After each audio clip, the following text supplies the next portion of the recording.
Over the course of the last decade and a half or so, we've seen the United States devolve into a constant spiral of mutual political infighting and hatred. Just in the last 4 years, we've seen leftist riots which burned cities, seized city blocks, and declared independence from the United States. The leftist politicians who presided over these cities where it had happened largely refused to evict the rioters due to their own sympathies for their cause. Likewise, we've seen right-wing rioters storm the Capitol building in response to losing an election, and right-wing stronghold state Texas outright disobeying orders from the Supreme Court due to them disagreeing with the ruling. Right-wing politicians across the country also expressed solidarity with them in disobeying this order, solely because almost the entirety of the right saw it as an unjust ruling. It seems like everywhere you look, there's more and more growing hatred towards the other side of the political spectrum, less and less tolerance for moderates, and more willingness on both sides to side-skirt democracy in order to push through changes that they want. But how did we even get here? I mean, I was born in 1996, and when I was growing up in the early 2000s, political polarization wasn't nearly this pronounced. So what changed? Well, as you can see from the title of the video, that's what we're going to explore today. Now, quick side note, the topic of political polarization in the United States is such a multifaceted issue that there's no way I could ever explain every single moving part to this exact process. Therefore, this video isn't meant to be a comprehensive list of every single thing that was causing this, but more of a springboard to start pushing conversation. So, as always, if I miss anything, please just let me know in the comments and we'll explore that maybe in a future video. So with that out of the way, let's start with an event that really kickstarted this political polarization that we're seeing today. The 2008 financial crisis. In terms of events that have had the most impact on our daily life in recent history, the financial crash of 2008 had some of the most profound effects on the current political landscape, and oftentimes in ways we don't really seem to pay much attention to, considering it wasn't nearly as bombastic or romantic as other events such as World War II, the Civil Rights Movement, or 9/11. However, when you look at all the effects that the year 2008 had, you start to see that it was the de facto starting point of much of the political radicalism that we see today. What most people didn't realize in 2006 or 7 was that the stable economy that the world had been enjoying at the time was essentially made of paper mache and was going to crumble at any time. Just the housing market crash alone was the culmination of a housing bubble which had been inflated by irresponsible banking, bad loans, and overfinancing people on houses they realistically could not afford. Likewise, much of the stock market crash and subsequent layoffs and collapsing of wages was caused by an extremely large number of factors that I'm honestly not really qualified to get into.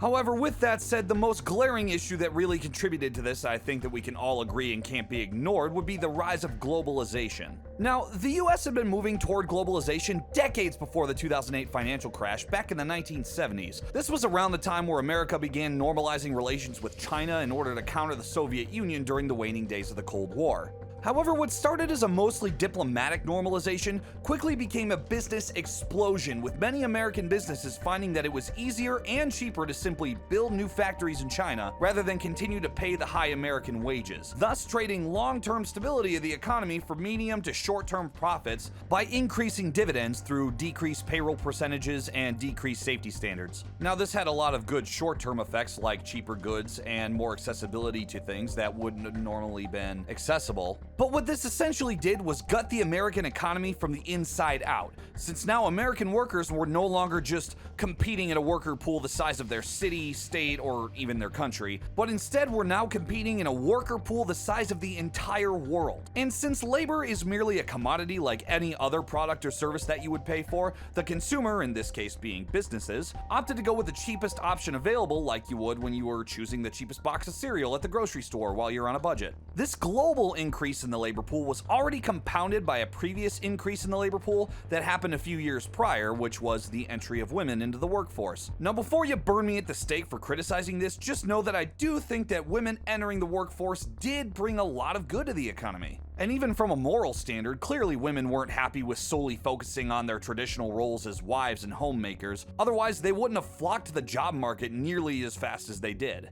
However, every change made on the macroeconomic scale, no matter how good, will always have drawbacks, and in this case the drawback was essentially doubling the size of the labor pool overnight, and as said before, when you increase the supply of a commodity without increasing the demand, the overall value of that commodity is going to go down. Now, the policymakers of the late 20th century and early 21st century weren't blind to this, and they saw it already happening in real time. However, due to one reason or another, they chose not to try to discourage the further increasing of the labor pool or to promote the competitiveness of American businesses. They just started to subsidize the lives of the average worker in order to artificially increase or at least stabilize the standard of living for the average person. Now, to be fair to them, that's a much more politically tenable option than just saying you guys need to stop working. However, unfortunately, this is what you get when you're chasing short-term results. Obviously, this wasn't sustainable, and in 2008, all these things came to a head and resulted in the biggest world financial recession since the Great Depression. And just like the Great Depression back in the 1930s, financial strife breeds massive global implications. The crash resulted in thousands of businesses going under, banks failing, people losing their jobs, wages collapsing, pension funds evaporating, and people's wealth via retirement funds or stocks essentially disappearing overnight. This directly resulted in the Occupy Wall Street movement, which was mainly a protest against big business magnates that grew even more wealthy at the expense of the average worker. However, when that largely failed to actually change anything, it resulted in the rising tensions between the working class and the upper class who held most of the world's wealth. And for anybody well-versed in history, they know that class strife like this doesn't typically end well. So it's no wonder you started to see the rise of Marxist social justice movements that were, up until that point, pretty fringe ideologies mostly contained at university campuses. It was mostly a reaction to people blaming somebody for their economic woes. And given that social justice comes from a Marxist basis of oppressor versus oppressed, its simplicity became very attractive for the leftist populace to cling on to, which eventually bred in the flourishing and spreading of social justice that we see today. And now, for better or for worse, this ideology has become so ingrained in leftist circles that social justice and the Democratic Party have become almost indistinguishable from each other. Now, conversely, the right-wing radicalism that we see today can almost be seen as a direct response to the rise of social justice amongst the left. The simplicity of the Marxist movement started to be used to politically justify increasingly irrational viewpoints, which further and further pushed the right-leaning populist further and further right in order to counteract the radical changes that the left began pushing for, especially considering that much of the business class that the left understandably resented was predominantly right-wing and made up of white males. It became the perfect scapegoat for the left to direct all its anger towards. And if you were anyone who could be even roughly associated with the business class, i.e. being a white straight male, you suddenly found yourself being the scapegoat of a lot of leftist anger. And considering the fact that a lot of the business magnates that really were responsible for the 2008 financial crash are rather untouchable, you were a much easier target for them to go after. Therefore, you'd find yourself a lot more predisposed to right-wing radical ideologies in order to counteract what the left had been screaming at you for the last decade and a half. And what we're left with is a pretty dangerous concoction of both right-wing and left-wing ideologies looking to go head-to-head at this point. And it's rather sad that almost all of this could have been avoided with more responsible financial planning. Number 2, the rise of the internet. What's always confused me about modern political movements is just how irrational they are. In the left's case, why would you want to push political views that are so contradictory to many of your previous points? Or why would you seek to publicly shame members of your own ideology for the smallest transgression? Or in the right's case, why would you try to cannibalize part of your own political party trying to do genuine good and pushing for the exact same goals that you have solely because they don't support the exact candidate that you like? Well, when you look at the way that modern politics are carried out, it's hardly ever a top-down driven ideology that you would support like the Bolsheviks or the fascists in years past, but rather most of modern politics are pushed by mob-driven movements. With the rise of the internet growing extremely quickly and working its way into nearly every single facet of our modern lives, we've seen an increasing ability to spread ideas and concepts faster than we've ever been able to do before. Before the rise of the internet, you needed to gather enough people to justify your ideology's existence, raise funds, hold rallies, advertise, and have charismatic leaders in order to head the whole thing so that people have a figure to rally behind. However, with the advent of the internet, none of this is necessary anymore. Much like how record companies are no longer necessary in order to produce and distribute music, you no longer need any of this formal structure in order to push a political ideology. I mean, just imagine how much faster fascism or communism would have spread if people had access to the information at the push of a button back in the 1920s and 30s. Hell, even after those ideologies have largely been proven failures, their sentiments still circulate around the dark recesses of the internet. So given that social media was just becoming mainstream around the time of the 2008 financial crash, it was significantly easier to have any average person express their discontent and have other people listen to them. Therefore, ideologies such as social justice, which were relatively easy for a normal person to understand, spread like wildfire over social media platforms such as Tumblr or Twitter. And when you compound the ease of spreading ideas over social media with relative anonymity that the internet provides, it allowed people to become even more fervent and particularly nasty when it came to carrying out what they perceived as the right thing to do. I mean, when you just look at the comments section of any YouTube video, you see how mean-spirited, disagreeable, and outright stupid a lot of them are. It's not hard to see how political ideologies were able to take this exact same form, except this time with much more dire consequences given the nature of movements like this seeking to seize power. This is made even worse given the fact that the internet has become so intrusive in the lives of everybody that we've seen a deterioration of people's social skills in real time since the advent of smartphones and social media especially. And with a continued downward spiral in people's ability to socialize and cooperate effectively,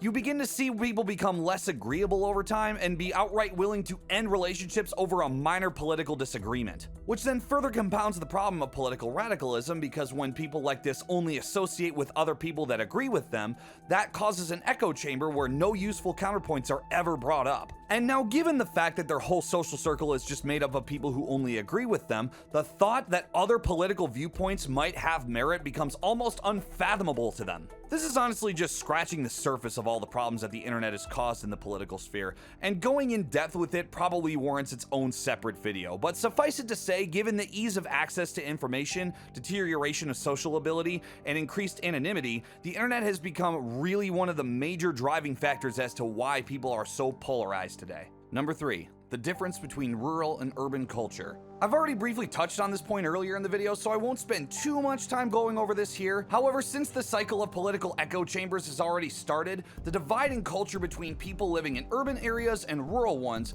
has grown wider and wider over the course of the last decade and a half or so. It should come as no surprise to those living in urban areas who rent almost everything in their possession, live in tiny, lifeless apartments, have mountains of college debt, and who are at highest risk of gun violence or violence in general due to the mental health of those living in the city, would be most likely to fall onto the left side of the political spectrum, which champions free healthcare, gun control, socialism, and is generally much more loose with fiscal spending on these things. Whereas those living in more rural areas usually own their own house, pride themselves on being independent, aren't at a significant risk of violence, typically have not a lot, if no, college debt, and are more in tune with traditional values and religion. Therefore, they are most likely to fall on the right side of the political spectrum, which champions family values, making sure the economy is good, expanding gun rights, opposition to socialism, and more. And now, given that these two perspectives come from very different backgrounds in the way that they live, work, and think, this divide has always been pronounced. This is nothing new, and every country to ever exist always has this divide in thinking. The problem arises when one feels as though the balance has been overstepped and no longer feels as though it's being represented. Unsurprisingly, this is pretty much exactly what happened during the American Civil War, where the significantly urbanized north of the country split off completely from the rural south ideologically. And at the time, most southern people who lived on rural plantations relied on slavery in order to make a profit and stay competitive in agricultural markets. So, when the North eventually made the decision that, yeah, slavery is kinda morally abhorrent, the southern states' economies were directly threatened, and especially back then, if you didn't make money, you simply just starved to death, as much of the country was still underdeveloped. And when Abraham Lincoln, who mind you wasn't even on the ballot in 11 southern states, still won by a landslide, the South felt as though their voice had completely evaporated, and if they didn't do something, their entire way of life was gonna come crashing down. Now, this is kinda controversial to bring up, because today, once we see a faction as the irredeemable bad guys, you can't show their perspective at all unless you be labeled a sympathizer. See this video here for more information on that. But I think it's important to point out, considering we're seeing the exact same things play out today, although with significantly less overtly bad issues such as slavery. The urban left wing has decided that all of their political framework is a moral good in and of itself and should not be questioned at all.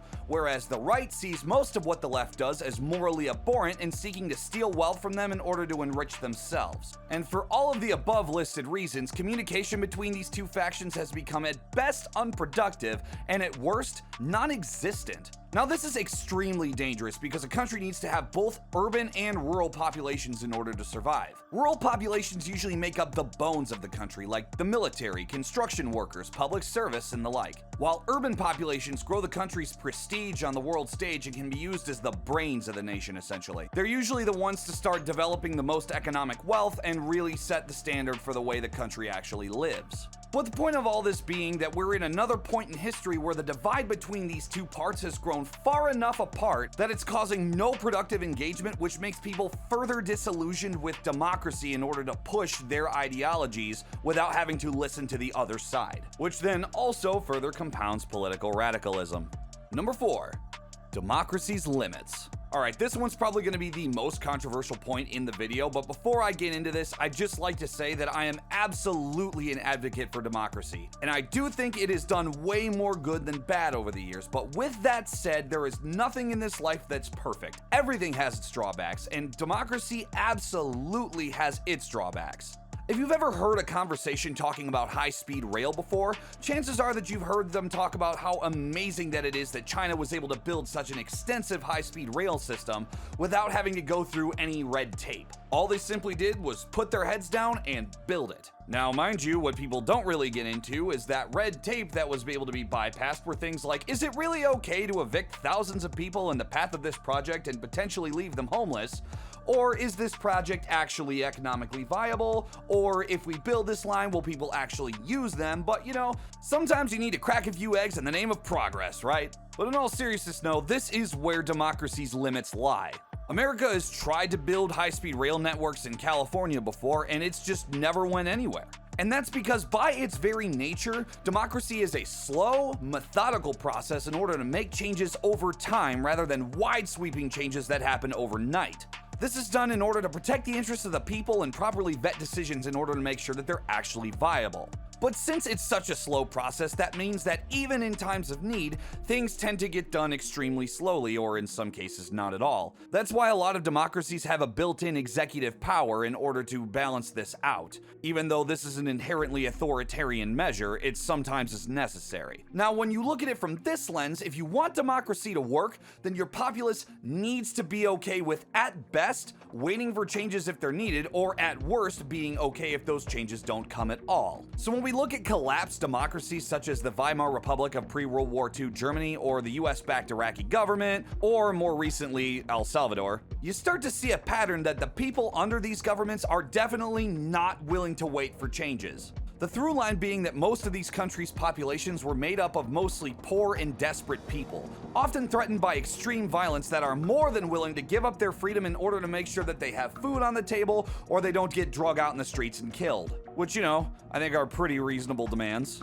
And therein lies the crux of the issue. Like I said before, usually for a democracy to work, your populace needs to be content and at least mildly economically prosperous, so that even if a change that they've been advocating for doesn't end up happening, they still have a roof over their head, food to eat, and are not just going to be killed for standing in the wrong place at the wrong time. So when we take this back to the US and see why each side of the political spectrum increasingly advocates for skirting democracy and wants a strong man in office to push through agendas regardless of what the other side wants, is it really any surprise as to why? As stated in the section on the financial crisis, when people started seeing their livelihoods dry up and finding it harder and harder to put food on the table, political radicalism grew. And since the absolute abysmal handling of the COVID pandemic and the subsequent economic fallout, this phenomenon has only gotten worse. I'm sure almost everyone watching this has at the very least felt the pinch in the last few years.